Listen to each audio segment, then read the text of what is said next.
Thank you everyone for being here this evening. This is the Rotary E-Club of District 7710, and I'll pass it to Kathy to introduce our speaker tonight. Thanks, Jeanne. I'm very excited to introduce Dr. Buchi Akpeh to our meeting this evening. Buchi has a rich history as a Rotarian. He was a Rotaract, Rotary, and he has joined the E-Club, Rotary E-Club 1 in 2009. So he's been part of the Rotary family for many, many years. He's spent 10 years as a Rotaractor. He served as the club secretary, president, and the district Rotaract representative. He currently lives in Houston, Texas with his family for the last 5 years. Buchi is going to talk to us this evening about the Rotary E-Club 1, which was the world's first web-based Rotary Club, which was chartered in 2002. The club currently has an impressive 72 members in their current roster, spanning 13 different countries in almost every time zone. So we have much to learn from Buchi this evening. So please join me in welcoming Buchi to our program. Buchi? Thank you. Well, I would say it's an honor for me to be with you guys today, to talk to you about my club and then to learn about your own club. I feel with the growing number of e-clubs, the more interactions we do, the more we learn about each other. It helps the whole e-club movement grow. Like Kathy mentioned, we were the first e-club to come into existence, and our bet was more of out of necessity when Rotarians in District 5450, primarily Rotarians from Rotary Club of Boulder, decided that they wanted to keep their members, and there were members who they are losing, not because of any fault of theirs, but it was becoming increasingly difficult for them to maintain their Rotary membership, either because they needed more flexibility in their life, they were becoming more mobile, or they were retiring and couldn't venture out as they used to. And that started a discussion over a 2-year period. And to gather support, they reached out to Rotarians outside the district also, eventually leading to the formation of Rotary E-Club 1 in 2002. Now, one of the things I would say has been a staying power for our club is that the core group of people who were there at the charterment of the club were existing Rotarians, people who've been part of the program, people who understood what Rotary was about.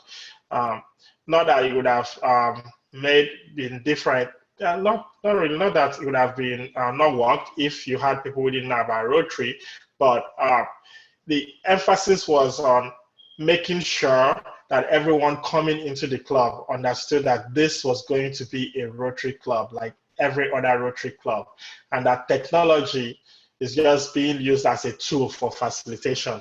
And that has been our main staying power over the years, making sure that any new member who comes into our club understands that the responsibilities of being a Rotarian doesn't disappear. The only difference being that instead of sitting across the room from one another, throwing banter over dinner, we're sitting across the computer, sitting across the phone, sitting across some appliance with connection to the internet, having the same interactions while reviewing all the projects that we're involved in. Because of the way the club was formed, it drew members from different districts, from different countries. And since then, that has not changed. So we still continue to draw members from across the world. Now, this is both a strength and a weakness, or should I say challenge for us as the club. It's a strength for us in the sense that it brings around some certain form of diversity for us, that we're able to do projects in anywhere we want to because we have members having that spread.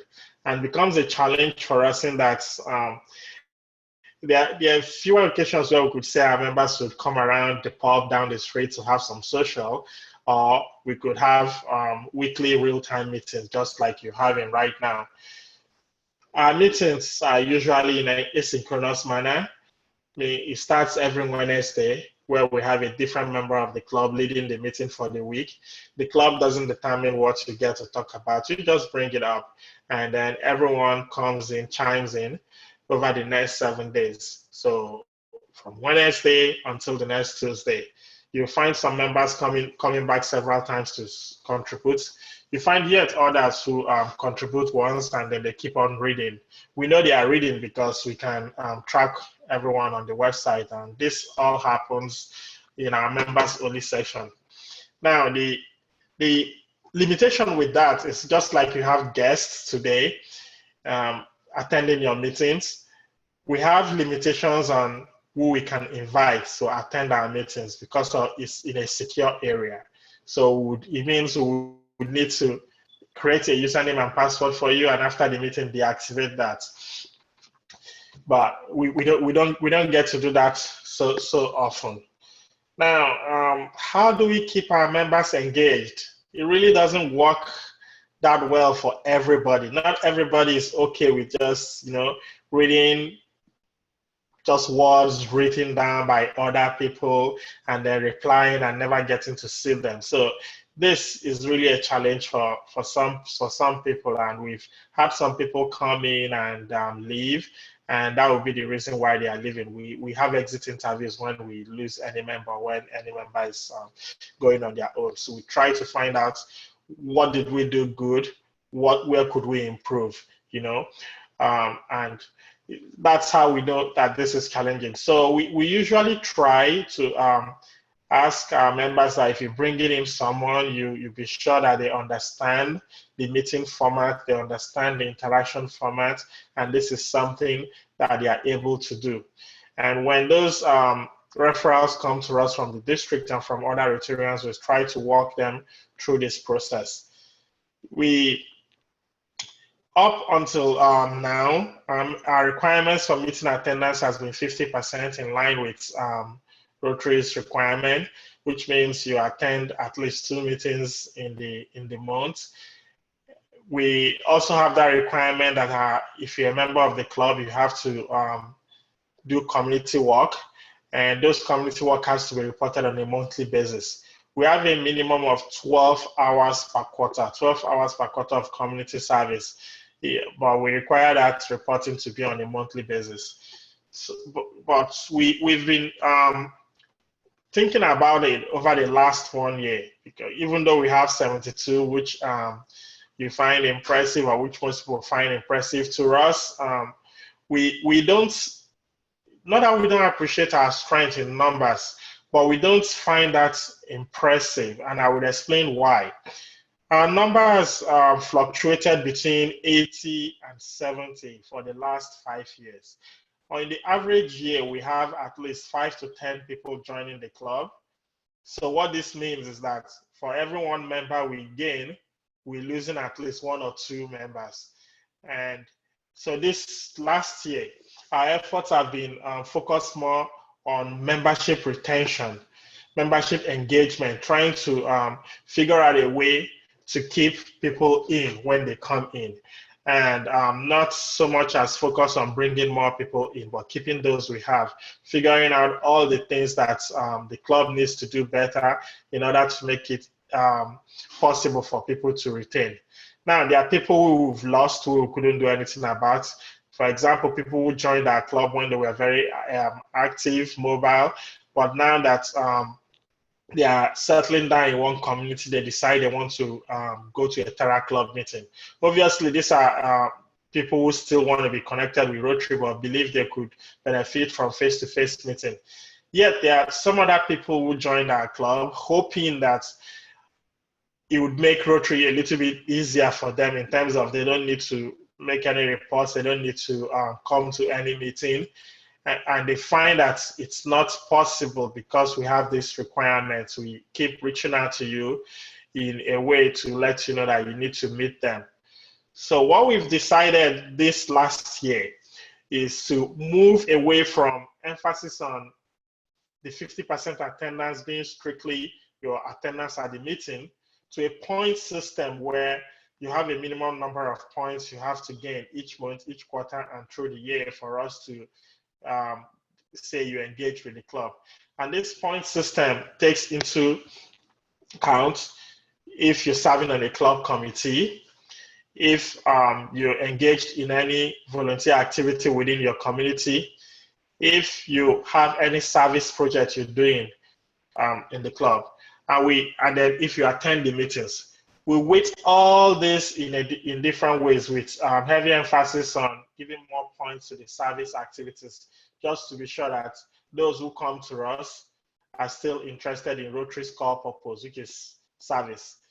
And we've not fully rolled this out. It's still going through numerous iterations, numerous discussions with different parts of the club, so that when we roll it out at the beginning of next Rotary year, everyone will own it. Everybody will understand what we're trying to do.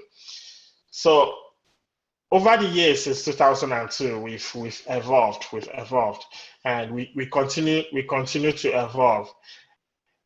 And for me, I've been part of the club since 2009, and I've seen the club go through all these evolutions. One of the things that worked for me when I joined the club, which I believe works for those who were able to keep, is early mentorship. I was assigned to a mentor who reached out to me. I think she lives in North Carolina also. Right. So I think she does. At the time, she immediately took me up and gave me a task within the club. And that sort of like reeled me in. Gave me a purpose within the club, made me feel like there was something to do, and we still do that today. It's something that works for most of our members. I'm hesitant when I said works for most of our members, because you could imagine where your mentor is maybe miles away, a different time zone. And with the prospect of career mentorship, remind me, I'm collecting my thoughts as I talk to you. Where your mentor is a couple of time zones away, and you need to figure out if you're on the same page. Your mentor might have goals, and you might also have goals. But if both of you do not align with what your expectations are through that mentorship, it really doesn't work. And so this year, I've kind of like modeled the club's mentorship over the lessons I learned from mine, in trying to figure out where each member of the club is in their life, because I figured that that's important in matching them up with mentors. And how did we do this? We started with reaching out to members, forming a committee within the club, reaching out to people, calling them on the phone, and figuring out, okay, so what's your day like? What do you do? Where are you? How's the family doing? Pretty much like what you did at the beginning of this meeting. We did that over a 6-month period, and that dovetailed into a visioning process at the tail end of the 2015-2016 Rotary year. That visioning process lasted 3 months, yes, and we got in people from within the districts who helped us through to determine the direction we're going as a club. And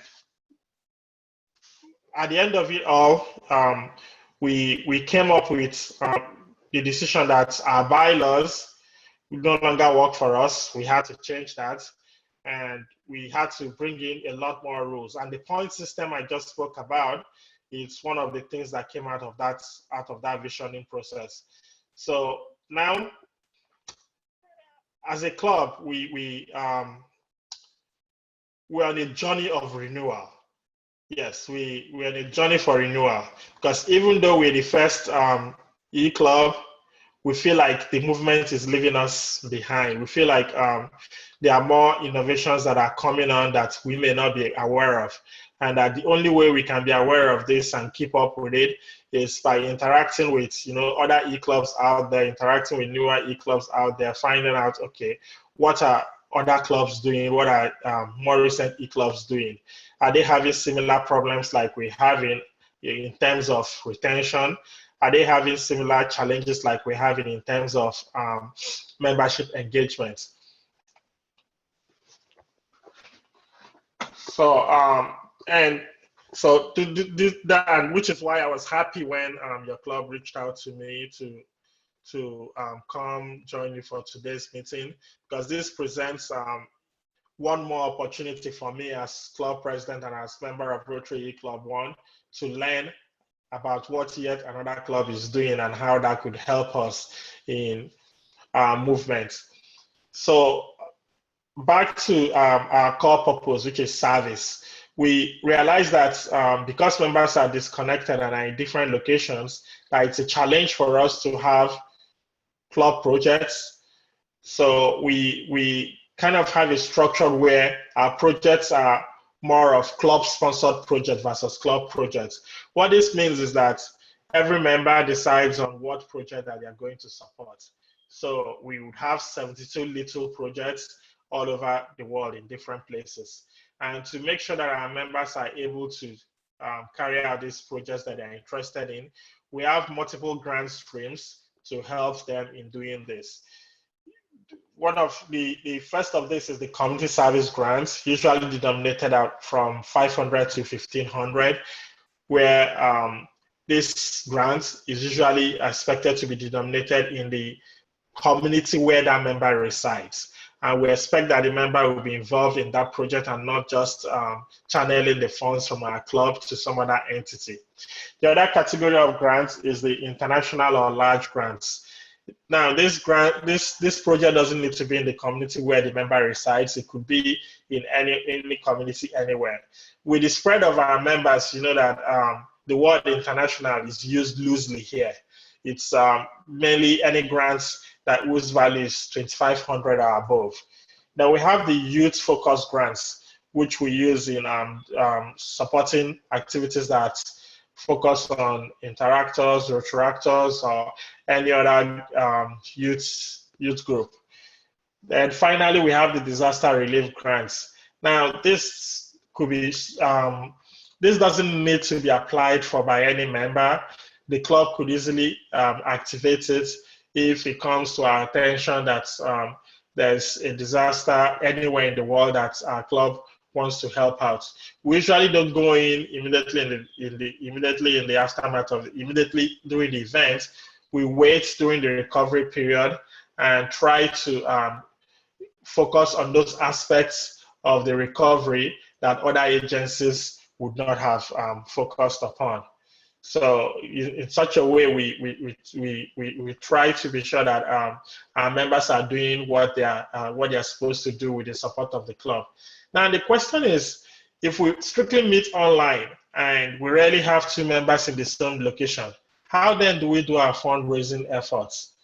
Our fundraising is mostly through our website, and you could see the donation button up there, which we don't actively do promote that, but we're thinking that moving forward, we're going to have to do that. And then through our makeup programs. Rotarians and other individuals who have visited our site to read the programs we post, they have actually been very generous. We've raised substantial amounts through that. On the average year, our budget for service projects is approximately in the neighborhood of $50,000 to $70,000, and all that funds is raised primarily through our website. So it's worked greatly for us, even though that funding is beginning to dwindle, which is why we're thinking we will move from passive fundraising to active fundraising in the coming year. So in a nutshell, that's the story of Rotary E-Club 1. I think I may be able to shed more light when specific questions come.